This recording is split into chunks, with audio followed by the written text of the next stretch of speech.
Kati n'ekirala Lydia omwani wange amwagala nnyo by the way. Honorable yagala nnyo Lydia era yagambye alina okugula ttebo.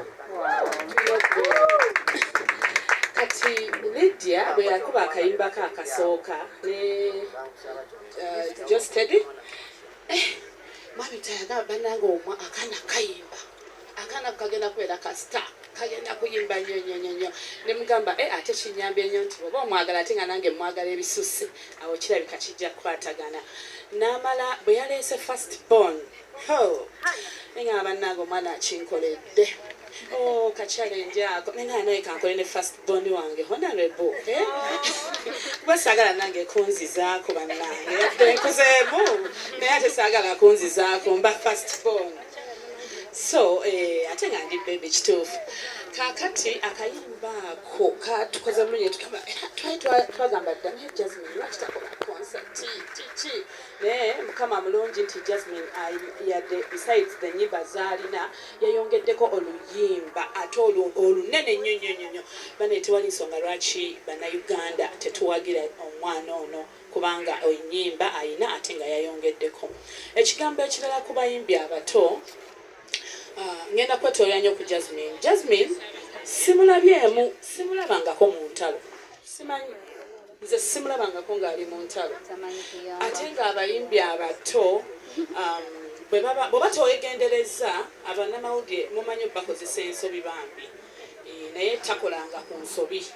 Jazimine ali down to earth yajja ne ku honorable nga swearinga in agenda mu parliament bebamu ku bebaali ewaka nga bakola emirimu bayoza bali mu masowaani bali mu ffumbiro n'ogamba bambi kawala kattu naye nga wali tewaali ebyo era yayambala bulungi nnyo yabeera tugamba Lydia oli mwana mulungi nnyo ne kibeere ekyokulabirako abawala abato nti excitement bannange tebatwala excitement eno nti ne bwoba oyinamu obukosefukosefu tojja mawulire nokambuwala nonyiga ku social media noyogera buli kimu.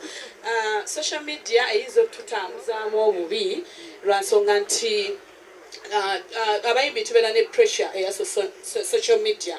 Social media buli bwebeera nga etaddeko pressure naawe kennyini obeera otya n'ogamba kiki naye ng'abayimbi abato bannange basaba tukuume embeera yaffe nga bwe tuli bakuume embeera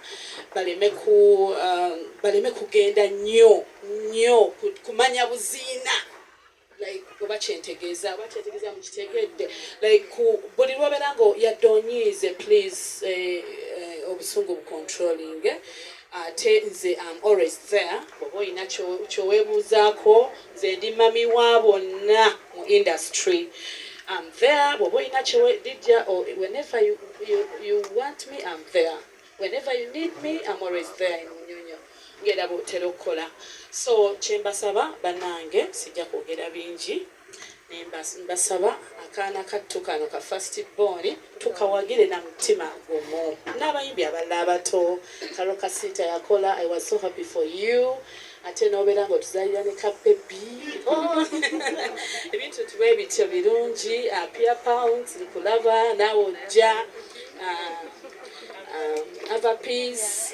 You look so nice, Bambi. Olabika bulungi. Nja kwogera ku bayimbi bato. Brenda Nanyonjo nkutumidde nkwagala nnyo. Ku Bativala awo. Vivian kyewakola kyali kirungi nnyo. Si kyangu okusalawo at that age. You're still young. Naye n'okola decision eyo.